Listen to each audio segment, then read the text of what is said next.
नमस्कार दोस्तों, हमारे YouTube चैनल पर एक बार फिर आपका स्वागत है। आज मैं आपके लिए एमपी टेट वर्ग 2 2019 का क्वेश्चन पेपर सॉल्व कराने वाला हूं। इसमें हम बात करेंगे सामाजिक विज्ञान में पूछे गए प्रश्नों के बारे में। इसके पहले मैं आपको पार्ट ए के 6 प्रैक्टिस सेट सॉल्व करा चुका हूं, तो उनका लिंक आपको डिस्क्रिप्शन में मिल जाएगा, उसे जाकर आप देख सकते हैं। और इसके साथ साथ मैंने पार्ट ए का वर्ग 1 का जो आपका हाल ही में एग्जाम हुआ था उसका भी प्रैक्टिस सेट सॉल्व कराया है, तो उसको आप देख लेंगे।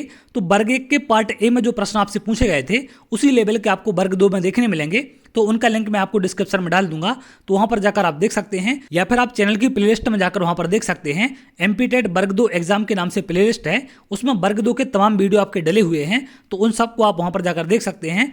तो एक एक करके इन सब प्रश्नों के बारे में हम बात करेंगे। सबसे पहला प्रश्न यहाँ पर पूछा गया था, कनिष्क के समकालीन कौन थे?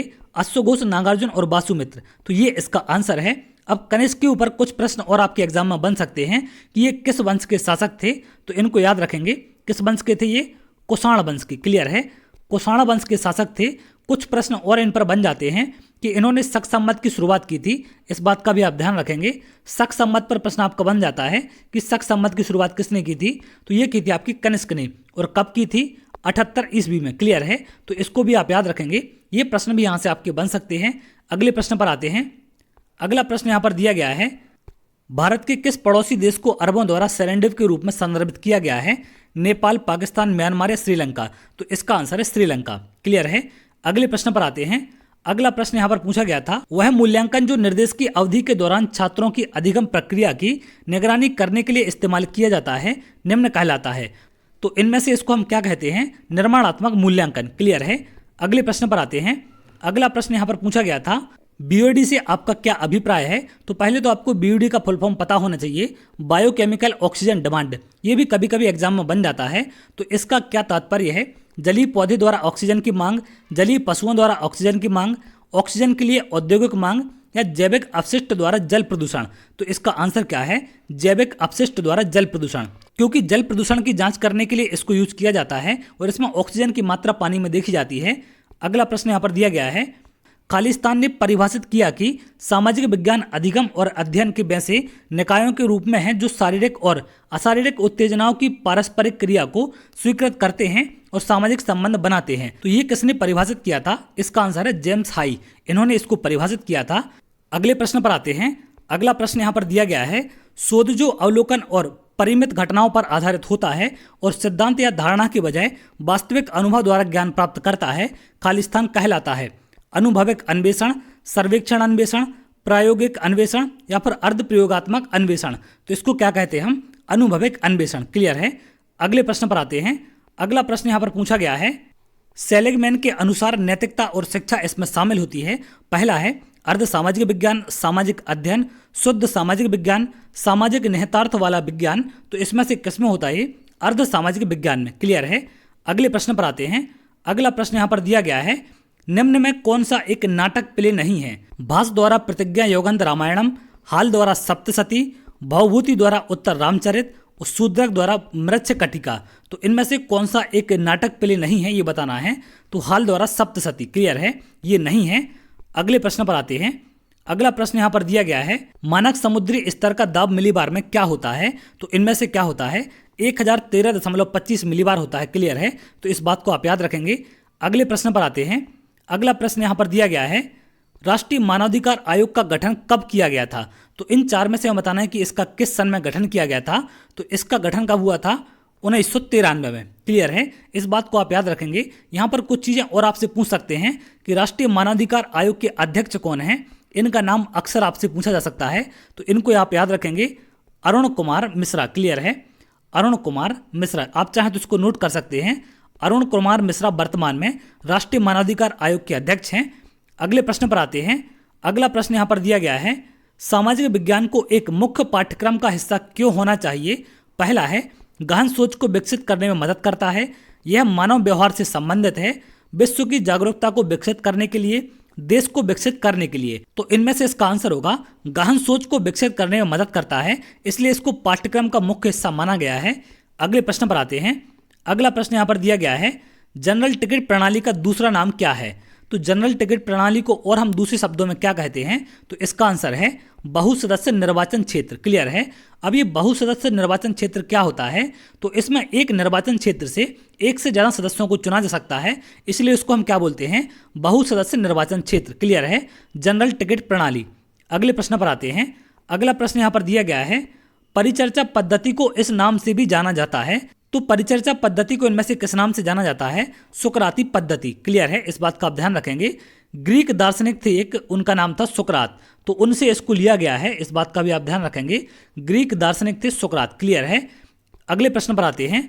अगला प्रश्न यहाँ पर दिया गया है, किसी व्यक्ति के द्वारा स्वयं के भीतर झांककर स्वयं के व्यवहार का अवलोकन करना क्या कहलाता है, तो इसको हम क्या बोलते हैं, अंतरावलोकन। क्लियर है। इंट्रोस्पेक्शन इंग्लिश में बोलते हैं। तो इंग्लिश का वर्ड याद रखेंगे, ये इंग्लिश में क्वेश्चन अक्सर कर इससे बन जाता है आपका, तो इसका आंसर क्या है, अंतरावलोकन। अगले प्रश्न पर आते हैं। अगला प्रश्न यहाँ पर दिया गया है, निम्न में से कौन सामाजिक परिवर्तन के रूप में शिक्षा इस दृष्टिकोण से संबंधित है, तो इनमें से कौन संबंधित है, पाउलो फ्राइरे। क्लियर है। इसको आप याद रखेंगे। अगले प्रश्न पर आते हैं। अगला प्रश्न यहाँ पर दिया गया है, निम्नलिखित में से किसने ईस्ट इंडिया कंपनी का संस्थापक चार्टर जारी किया था, तो इनमें से किसने किया था, एलिजाबेथ प्रथम ने। क्लियर है। एलिजाबेथ फर्स्ट हैं जो, ये कौन थी, इसको भी आप याद रखेंगे, ये थी आपकी इंग्लैंड की महारानी। कौन थी ये, इंग्लैंड की महारानी। क्लियर है। इन्होंने इसको जारी कब किया था, इसका भी आप याद रखेंगे, 31 दिसंबर सन 1600 को। क्लियर है। इस तारीख को ये जारी किया गया था। अगले प्रश्न पर आते हैं। अगला प्रश्न यहाँ पर दिया गया है, विजयनगर साम्राज्य की स्थापना के समय दिल्ली का सुल्तान कौन था। ये मोस्ट इंपॉर्टेंट प्रश्न है। विजयनगर साम्राज्य पर अक्सर प्रश्न देखने मिलते हैं, तो कौन था उस टाइम पर, मोहम्मद बिन तुगलक। क्लियर है। अब यहाँ पर आपसे पूछ सकते हैं कि विजयनगर साम्राज्य की स्थापना किसने की थी, तो इसको आप याद रखेंगे, हरिहर एवं बुक्का। हरिहर एंड बुक्का, ये दो लोग थे, दो भाई थे, तो इन्होंने इसकी स्थापना की थी। और स्थापना कब की थी, 1336 में। क्लियर है। इसको आप याद रखेंगे। इनकी राजधानी भी आपसे पूछते हैं कि विजयनगर की राजधानी किसको बनाया गया था, तो ये बनाया गया था हम्पी को। हम्पी कहाँ पर है, ये भी आपसे पूछ सकते हैं, तो हम्पी कहाँ पर है, आपकी कर्नाटक में। क्लियर है। इन तमाम बातों को आप यहाँ पर याद रखेंगे, इनसे भी आगे चल के प्रश्न आपके बन सकते हैं। अगले प्रश्न पर आते हैं। अगला प्रश्न यहाँ पर दिया गया है, भारतीय राष्ट्रीय कांग्रेस के प्रथम अध्यक्ष कौन थे, तो इनमें से पहले अध्यक्ष कौन थे, ये लगभग आप सभी जानते हैं, व्योमेश चंद्र बनर्जी। क्लियर है। अब यहाँ पर आपसे पूछ सकते हैं कि भारतीय राष्ट्रीय कांग्रेस की स्थापना कब हुई थी, किस सन में हुई थी, तो स्थापना आप याद रखेंगे कब हुई थी इसकी, 28 दिसंबर सन 1885। क्लियर है। 28 दिसंबर सन 1885। और अगर हम बात करें कि इसकी स्थापना या संस्थापक कौन थे, तो संस्थापक का भी नाम आप याद रखेंगे, इसके संस्थापक थे A.O. ह्यूम। क्लियर है। A.O. ह्यूम, ये भी आप नाम इनका जानते हैं। अगले प्रश्न पर आते हैं। अगला प्रश्न यहाँ पर दिया गया है आपको, किसने टिप्पणी की कि हमारी माध्यमिक शिक्षा हमारी शैक्षिक मशीनरी की सबसे कमजोर कड़ी है और इसमें तत्काल सुधार की आवश्यकता है, तो इनमें से किसने ये टिप्पणी की थी, हमें ये बताना है। तो ये टिप्पणी की थी डॉक्टर एस राधाकृष्णन ने। क्लियर है। अब इनके बारे में कुछ चीज़ें और आप यहाँ पर याद रखेंगे। पहला है डॉक्टर राजेंद्र प्रसाद, तो इनके बारे में आप सभी जानते होंगे, ये कौन थे, भारत के पहले राष्ट्रपति। क्लियर है। भारत के पहले राष्ट्रपति थे, तो इनको आप याद रखेंगे, इनसे भी प्रश्न आपका बन जाता है। अगला अगर हम बात करें डॉक्टर एस राधाकृष्णन, तो ये कौन थे, भारत के पहले उपराष्ट्रपति। क्लियर है। डॉक्टर राजेंद्र प्रसाद कौन थे, राष्ट्रपति थे पहले, और डॉक्टर एस राधाकृष्णन थे आपके पहले उपराष्ट्रपति। अगर डॉक्टर अंबेडकर की बात की जाए तो ये कौन थे, इनके बारे में भी आप याद रखेंगे, ये प्रारूप समिति का अध्यक्ष इनको बनाया गया था, प्रारूप समिति का अध्यक्ष। क्लियर है। इसमें टोटल 7 लोग शामिल थे, 7 सदस्यों की एक टीम थी। इसके साथ साथ कुछ चीज़ें और यहाँ पर बन जाती हैं कि डॉक्टर अंबेडकर का जन्म कहाँ पर हुआ था, इनका जन्म हुआ था महू में, इंदौर के पास है, 14 अप्रैल 1891 को। क्लियर है। मौलाना अबुल कलाम आज़ाद की बात की जाए कि ये कौन थे, तो ये भारत के पहले शिक्षा मंत्री थे। क्लियर है। भारत के पहले शिक्षा मंत्री, इनसे भी प्रश्न आपका बन सकता है, तो इन तमाम चीज़ों को आप याद रखेंगे। अगले प्रश्न पर आते हैं। अगला प्रश्न यहाँ पर पूछा गया है, अन्वेषण आधारित अधिगम शिक्षा के किस दर्शन पर आधारित है, तो इनमें से ये किस दर्शन पर आधारित हम ये बताना है, तो ये है आपका प्रकृतिवाद के। क्लियर है। अगले प्रश्न पर आते हैं। अगला प्रश्न यहाँ पर आपको दिया गया है, भारत ने 1971 में खालिस्तान के साथ 20 वर्षीय शांति और मित्रता संधि पर हस्ताक्षर किए थे, तो इनमें से किसके साथ किए थे, सोवियत संघ के साथ। क्लियर है। इसको आप याद रखेंगे। अगले प्रश्न पर आते हैं। अगला प्रश्न यहाँ पर दिया गया है, संयुक्त राष्ट्र की एक इकाई है जो सभी सदस्य राज्यों से निर्मित है। तो इनमें से कौन सी निर्मित होती है? ये मोस्ट इंपॉर्टेंट प्रश्न है आपका संयुक्त राष्ट्र के ऊपर। यहाँ से बहुत सारी चीजें आपको बन सकती हैं। तो कौन सी निर्मित होती है इनमें से? महासभा, जनरल असेंबली बोलते हैं। अब यहाँ पर कुछ प्रश्न आपके बन सकते हैं कि यूनाइटेड नेशंस की स्थापना कब की गई थी? तो स्थापना आप याद रखेंगे, ये अक्सर प्रश्न आपका बनता है 24 अक्टूबर सन 1945। 24 अक्टूबर सन 1945 में। इसका मुख्यालय कहाँ पर है? न्यूयॉर्क में। क्लियर है। और वर्तमान अध्यक्ष की अगर हम बात करें तो कौन है इसके? Antonio Guterres. क्लियर है। तो इनका नाम भी आप याद रखेंगे, इन पर भी प्रश्न यहाँ पर बन जाते हैं। अगले प्रश्न पर आते हैं। अगला प्रश्न यहाँ पर दिया गया है, भारत में हरित क्रांति के लाभ केवल खालिस्तान तक सीमित थे। तो हरित क्रांति पर बहुत इंपॉर्टेंट प्रश्न आपके बन जाते हैं। तो ये किस तक सीमित था आपका? गेहूं और चावल तक। क्लियर है, क्योंकि सबसे ज्यादा उत्पादन इसी का बढ़ा था। अब यहाँ पर अगला प्रश्न आपका बन सकता है कि भारत में हरित क्रांति के जनक कौन है? क्लियर है। तो अगर हम भारत के जनक की बात करें तो इनका नाम लगभग आप सभी जानते हैं। भारत में हरित क्रांति के जनक कौन है? MS स्वामीनाथन। क्लियर है, MS स्वामीनाथन। और अगर बात की जाए विश्व की, कि विश्व में हरित क्रांति के जनक कौन हैं, तो इनको भी आप याद रखेंगे, Norman Borlaug. Norman Borlaug. Clear है। इन पर एक अवार्ड भी मिलता है। तो उसका भी प्रश्न आपसे बन जाता है कि नॉर्मन बोरलॉग पुरस्कार किससे संबंधित है? तो ये किससे? आपका कृषि से। क्लियर है। अब इसकी शुरुआत भारत में कब हुई थी? तो इसको भी आप याद रखेंगे, 1960 के दशक में शुरुआत की गई थी और ये 66 से 67 के लगभग इसकी शुरुआत हुई थी भारत में। और सबसे ज़्यादा उत्पादन किसका बढ़ा था? गेहूं और चावल का। अगले प्रश्न पर आते हैं। अगला प्रश्न यहाँ पर पूछा गया है, प्राचीन और प्रारंभिक युगीन भारत में एक संघ के प्रमुख खालिस्तान कहा जाता था। तो इनको हम क्या कहते थे? जेतक। क्लियर है। अगले प्रश्न पर आते हैं। अगला प्रश्न यहाँ पर दिया गया है, पृथ्वी पर जीवन के इतिहास और चट्टानों की रचना के विषय में जानकारी प्राप्त करने की एक विधि के रूप में जीवाश्मों का अध्ययन करना क्या कहलाता है? तो हमें एक शब्द में बताना है कि जो जीवाश्म का अध्ययन है उसको हम क्या कहते हैं? तो इसको क्या कहा जाता है? पैलियोंटोलॉजी। क्लियर है। अब अगर हम बात करें इकोलॉजी क्या होता है, तो इसका भी आप याद रखेंगे, जीव और वातावरण। जीव और वातावरण इन दोनों के बीच परस्पर संबंध के अध्ययन को क्या कहते हैं? इकोलॉजी। ज्योग्राफी आप जानते हैं और जियोलॉजी भी आप जानते हैं। पैलेंटियोलॉजी को जीवाश्म विज्ञान भी कहा जाता है, इसका भी आप ध्यान रखेंगे, जीवाश्म विज्ञान भी इसको कहते हैं। क्लियर है। इसलिए जीवाश्मों के अध्ययन को क्या कहते हैं? पैलेंटियोलॉजी। अगले प्रश्न पर आते हैं। अगला प्रश्न यहाँ पर दिया गया है, भूमध्य रेखा पर क्षोभ मंडल की मोटाई निम्न में से किस मौसम में सबसे अधिक होती है? तो सबसे अधिक मोटाई किस मौसम में होती है इसकी? ये होती है आपकी ग्रीष्मकालीन में। अगर हम बात करें सबसे पतला कब होता है, तो सबसे पतला कब होता है आपका? शीतकालीन में। क्लियर है। तो इन दोनों पॉइंटों को आप याद रखेंगे। अगले प्रश्न पर आते हैं। अगला प्रश्न यहाँ पर दिया गया है, एक वर्ष में किसी अर्थव्यवस्था में उत्पादित अंतिम वस्तुओं और सेवाओं के मूल्य को खालिस्तान के रूप में जाना जाता है। ये मोस्ट इंपॉर्टेंट प्रश्न है आपका, ग्रॉस डोमेस्टिक प्रोडक्ट, सकल घरेलू उत्पाद, जिसको हम GDP कहते हैं। क्लियर है। तो ये इसका आंसर है। अगले प्रश्न पर आते हैं। अगला प्रश्न यहाँ पर दिया गया है, उद्देश्य आधारित शिक्षण इनके द्वारा सुझाया गया था। तो उद्देश्य आधारित शिक्षण इनमें से किसने सुझाया था? बेंजामिन S ब्लूम ने। क्लियर है। ये मोस्ट इंपॉर्टेंट प्रश्न है। अगले प्रश्न पर आते हैं। अगला प्रश्न यहाँ पर दिया गया है, निम्नलिखित में से कौन अन्वेषण आधारित अधिगम का एक लाभ है? तो इनमें से हमें बताना है कि कौन सा एक लाभ है। सामग्री को गहराई से समझने के लिए प्रेरित करना, यह बहुत सारी तैयारी और योजना समय शामिल करता है, पहल और आत्म दिशा का आधार रखता है, अधिगम के लिए मस्तिष्क को उत्साहित करता है। तो इसका आंसर क्या होगा? यह बहुत सारी तैयारी और योजना समय शामिल करता है। क्लियर है। अगले प्रश्न पर आते हैं।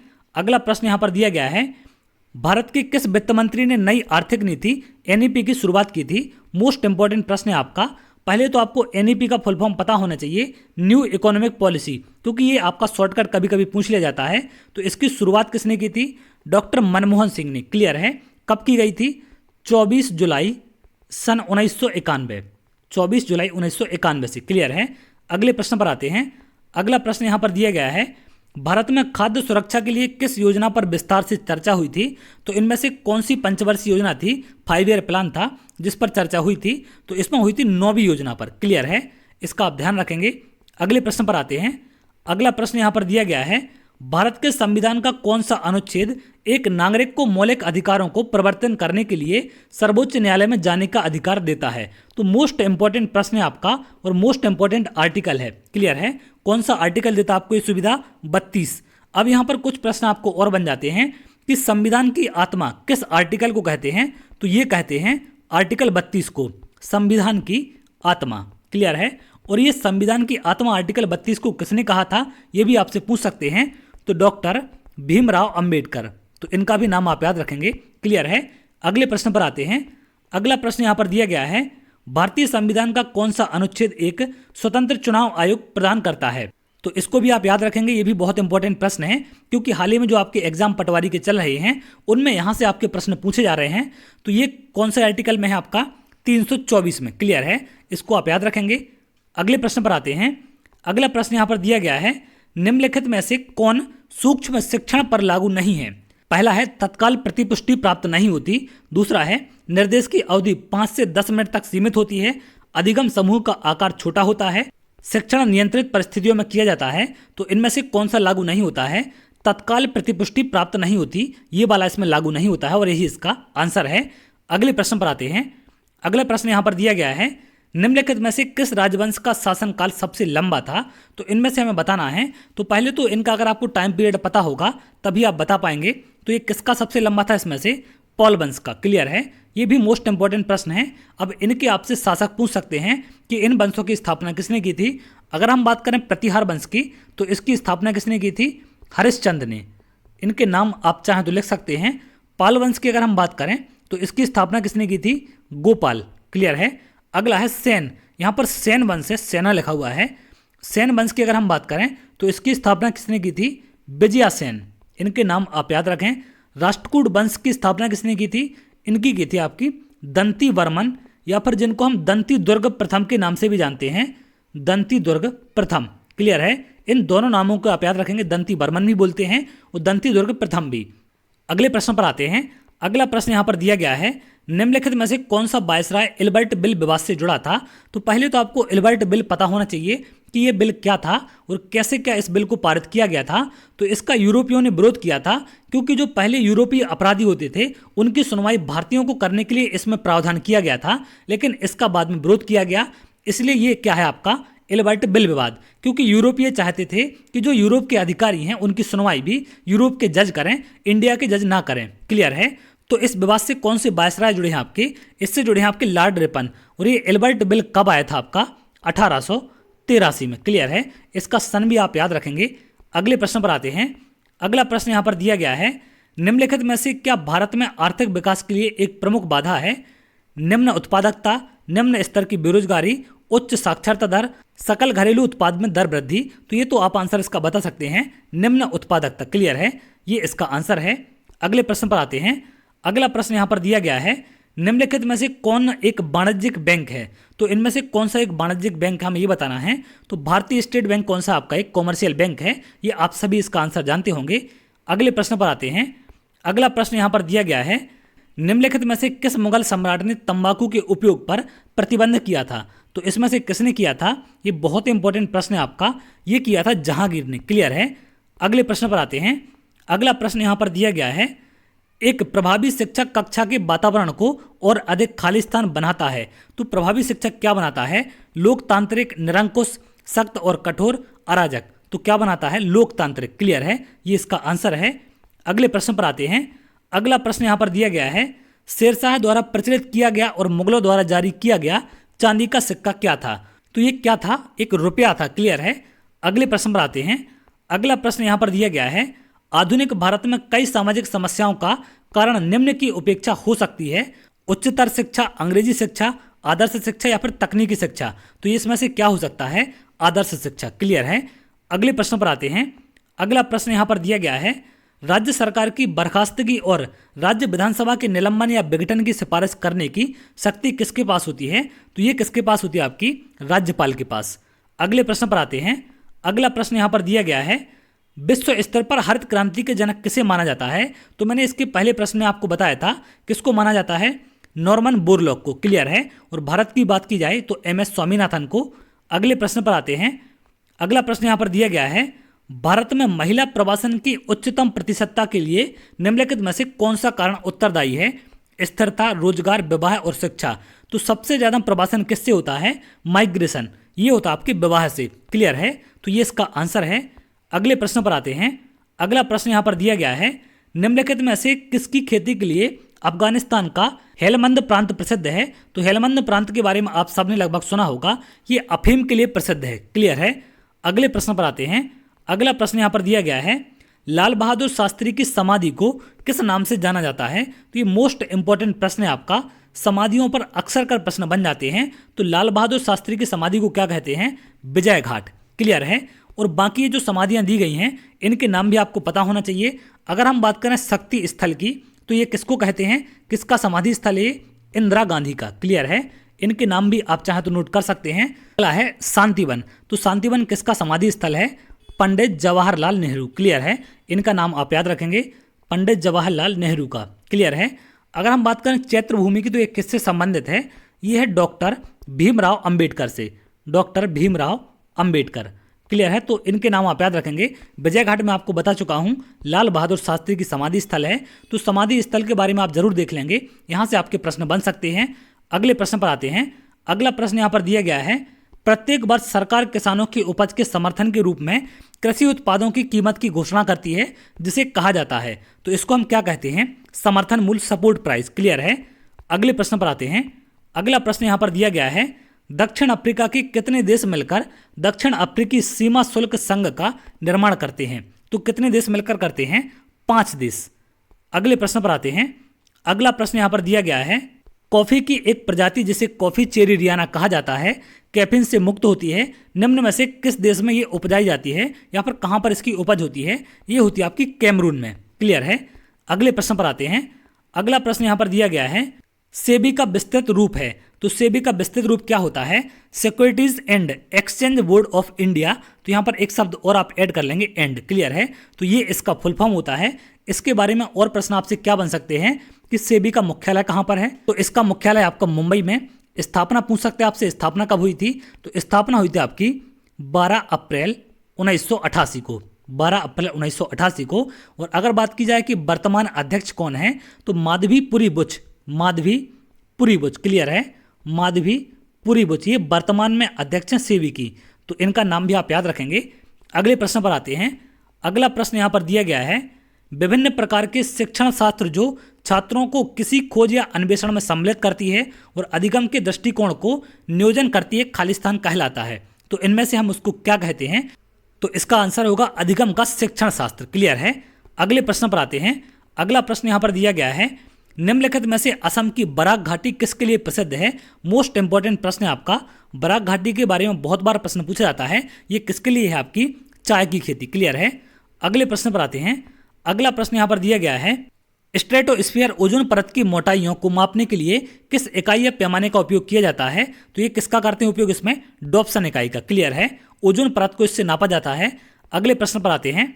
अगला है यहाँ पर, भारत छोड़ो आंदोलन वर्ष खालिस्तान में शुरू किया गया था, तो किस वर्ष में शुरू हुआ था? ये 1942 को। इसकी तारीख भी आप यहाँ पर याद रखेंगे, 8 अगस्त 1942। क्लियर है। ये कहाँ पर शुरू किया गया था या फिर किसने शुरू किया था, ये भी आपसे पूछ सकते हैं। तो इसकी शुरुआत हुई थी 1942 में मुंबई अधिवेशन से। कहाँ से हुई थी? मुंबई अधिवेशन हुआ था जो कांग्रेस का, उसमें इसकी शुरुआत हुई थी। इसका आप याद रखेंगे। और शुरुआत किसने की थी? महात्मा गांधी ने। क्लियर है। महात्मा गांधी ने। और इसी अधिवेशन में एक नारा दिया गया था, अंग्रेजों भारत छोड़ो। ये भी आप याद रखेंगे। अगले प्रश्न पर आते हैं। अगला प्रश्न यहाँ पर दिया गया है, बृहद ज्वार भाटा और लघु ज्वार भाटे के बीच अनुमानित अंतराल होता है, तो कितने दिन का होता है? 7 दिन का। क्लियर है। अगले प्रश्न पर आते हैं। अगला प्रश्न यहाँ पर दिया गया है, सारनाथ की सह राजधानी निम्नलिखित में से किस राजा से संबंधित है? तो ये किससे संबंधित है? आपकी राजा अशोक से, क्योंकि राजा अशोक का सारनाथ में एक स्तंभ है जिसको हम क्या बोलते हैं? सह चतुर्मुख। क्लियर है। शेर के 4 मुख हैं यहाँ पर और इनका ये प्रसिद्ध स्तंभ है यहाँ पर। अगले प्रश्न पर आते हैं। अगला प्रश्न यहाँ पर दिया गया है, वायुमंडल की किस परत में ओजोन गैस केंद्रित होती है? तो इनमें से ये किस में केंद्रित होती है? आपकी ये होती है आपकी समताप मंडल में। अगले प्रश्न पर आते हैं। अगला प्रश्न यहाँ पर दिया गया है, चालकोलिथिक युग को इस रूप में जाना जाता है, तो इसमें से किस रूप में इसको जानते हैं? ताम्र युग के रूप में। क्लियर है। मोस्ट इंपॉर्टेंट प्रश्न है आपका ये। अगले प्रश्न पर आते हैं और इसका लास्ट प्रश्न है इस पेपर का। यहाँ पर है, निम्नलिखित में से किसके शासनकाल में मुगल शासक अहमद शाह अब्दाली ने पहली बार भारत पर आक्रमण किया था? ये बहुत इंपॉर्टेंट प्रश्न है आपका। किसके शासनकाल में किया था? शाह आलम द्वितीय के। क्लियर है। अब ये आक्रमण कब किया गया था? 1748 में। क्लियर है, इसका भी आप याद रखेंगे। तो ये थे आपके सामाजिक विज्ञान में पूछे गए 60 प्रश्न जो कि 2019 के एग्जाम में पूछे गए थे। इसमें मैंने आंसर के साथ साथ कुछ नई चीज़ें भी आपको बताई हैं जिनको लेकर प्रश्न आपके बन सकते हैं, तो उन चीज़ों का भी आप ध्यान रखेंगे। और अगर आप ऐसी वीडियो चाहते हैं तो हमारे चैनल के साथ जुड़ सकते हैं, जिससे और भी इंपॉर्टेंट वीडियो आपको मिल सके। और लगातार इसी प्रकार की हम सीरीज चलाते रहेंगे। पार्ट ए की सीरीज में अलग चलाऊंगा और यहाँ पर सब्जेक्ट वाइज क्वेश्चन मैं अलग से डालने का प्रयास करूंगा, जिससे आप लोग की थोड़ी बहुत हेल्प हो सके। तो बहुत जल्द अगली वीडियो में मिलेंगे, तब तक के लिए बहुत बहुत धन्यवाद।